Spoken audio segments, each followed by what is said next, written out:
I heard about Apollo sometime around 2008, 9ish, and being in Detroit and going around and just people buzzing about Apollo anyway. Soul on Ice, no doubt. Diamond D remix, that captured me right there. That was amazing work.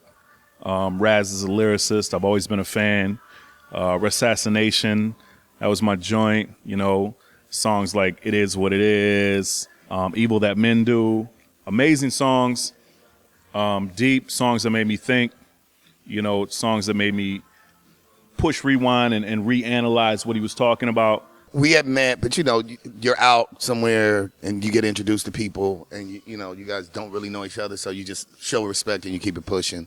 And then and was definitely a fan, and really the coolest thing that really took place is he took the initiative and gave me a call. We really didn't meet until it was time to, till I decided, I want to make an album with Raz. We knew of each other. We were fans of each other. He gave me the rundown of my music. I gave him the rundown of his music. It was crazy. Good conversation. We got on the phone. It was like, we came to an understanding that we both have a common goal in mind, and that's to make great music. I started sending him joints. He was writing. We got together. I came out to L.A. He came out to Detroit. And I'd kind of marinate, and I'd kind of put the ones to the side that I liked the most. And and I didn't even start writing. I would just pick the things I liked and kind of put them to the side. By the third batch is when I started writing. And I kind of demoed it and started working on fleshing out the songs, because I started hearing, who I wanted on a particular song. Like, as I was writing it, I was like, well, if I want Sean Price on this record, I'm going to have to, I can't just give him a beat and tell him a concept. I need to lay my part. So I started kind of reffing a few of the songs out, and then I knew the concept of the record called Apollo, and then he flew out, and we did majority of the recording really fast, probably 2 weeks, and just kind of gunned it out. The concept of the album, I think, it was something that he was working on for a while. He just couldn't find the right music. And finally we got together, and there was the music right there. You know what I'm saying? My job as a producer is to, I want to make music that speaks to you as an artist. And then once you listen to it, it makes you want to speak back. You're almost having dialogue with the beat. And that's what I want. Music that you can feel. Like, you can literally feel this music. You can feel this beat that you're listening to right now makes you want to speak back.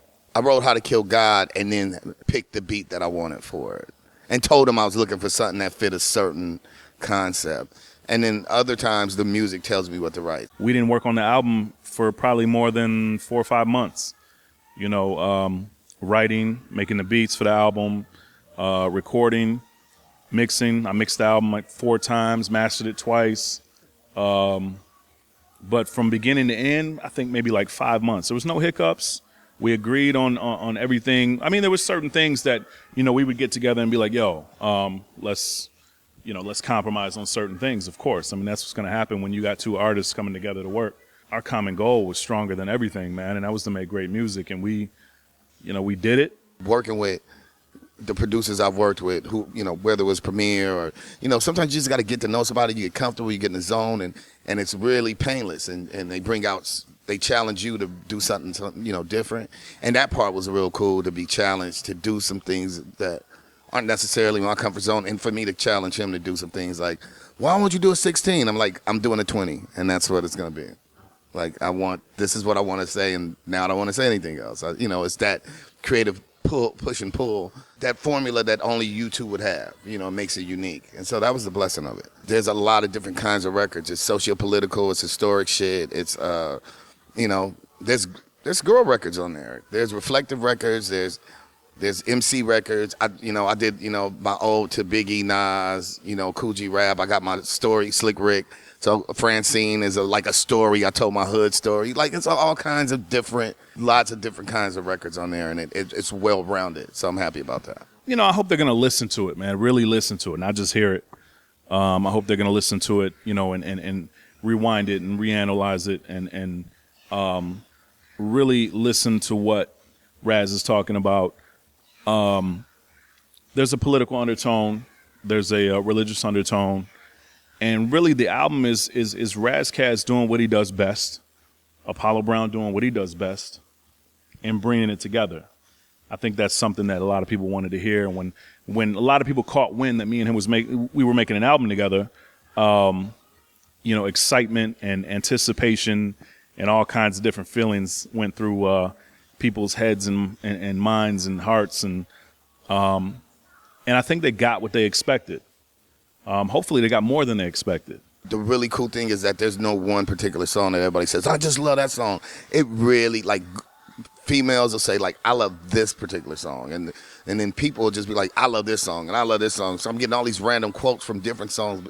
Like, people really enjoy the record, and they all have, that's a dope album when you can listen to it and it's going to speak to different people, and one song will be your favorite for a while, and then you're going to like another song that's going to be your favorite. There's so many good things to choose from. The name of the album is called Blasphemy. You can get it on iTunes right now. We just released it. And for physicals, you can go to fatbeats.com and order the a vinyl or a CD, whatever you want to get. We got them for you. Go get it. Go get it. It's out now everywhere, in stores everywhere.